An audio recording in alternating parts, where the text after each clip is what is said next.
سلام سلام، ان شاء الله راكم كامل لاباس وصحه جيده ان شاء الله. اللهم صل وسلم وبارك على سيدنا محمد عليه افضل الصلاه والسلام. هنايا حبيباتي حبيبات مطبخ دليله، يعني راني نطول، الله غالب الظروف. وكاين يعني اشغالات راني ندير فيها. نتمنى ان شاء الله لكم الخير والصحه والراحه اجمعين ان شاء الله. هنايا رايحه ندير لكم فيديو يعني سريع. هنايا حرتي وما لقيتيش واش ديري واش عندك. هنايا عندي زوج حبات بسباس، عندي حبه بطاطا لهنايا، عندي هنا 3 حبات جريوات، عندي راس بصله قطعته عشوائيا، وعندي 5 سنات ثوم. واش راح ندير؟ عندي هنا مرسول دجاج، هنايا في مرميطه كاين راكم تشوفوا.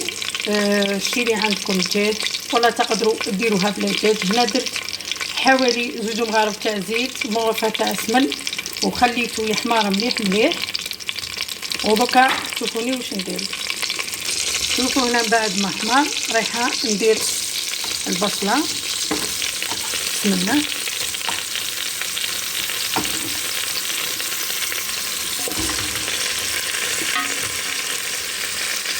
واش راح نزيد في وسط هذه البصله؟ دوك نزيد الخضر بصح حتى يدبل لي شويه داك البصل، وباه نزيد الخضره تاعي.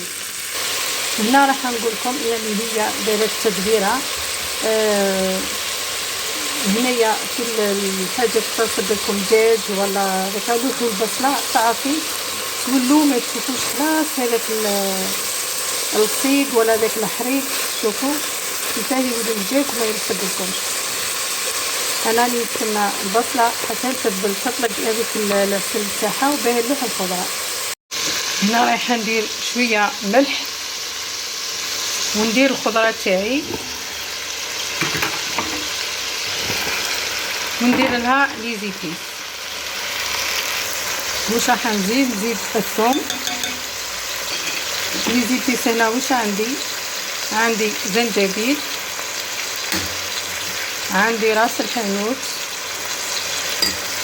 وعندي كزبر مرحي، وهنا عندي كركم. ولا عندكم خلطه الدجاج ديروا خلطه الدجاج، انا ما عنديش. هنايا واش حنزيد لها؟ دوك نزيد لها شويه دبشه ومعدنوس،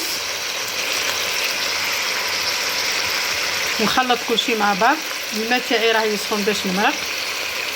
هنايا ما تمرقوش حتى هذيك الخضره تتحمر مليح مع الدجاج والبصله هذه باش تجيكم بنينه. هنايا دوك نمرق وما نكثرش الماء بزاف باش تجيني بنينه. قيس ما غطي هذاك الدجاج والخضره هكذا، ونغطيها ونخليها طيب باقله. شوفوا هنايا كيفاه درنا هذاك الطبق خفيف ظريف.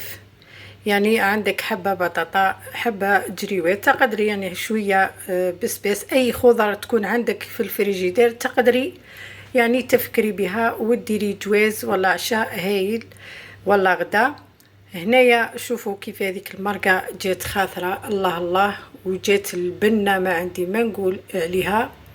نتمنى ان شاء الله تجربوها وديروها اكيد ان شاء الله. ما تنساوش البنات ابوني في القناه ليوصلكم كل جديد، ديروا لي جيم، كثروا لي جيم. نتمنى لكم ان شاء الله الخير والصحه والراحه، وراكم يا اللي كنتوا تتفرجوا في قناه دليله. نتمنى ان شاء الله تزيدوا تزوروا مطبخ دليله، وسلام.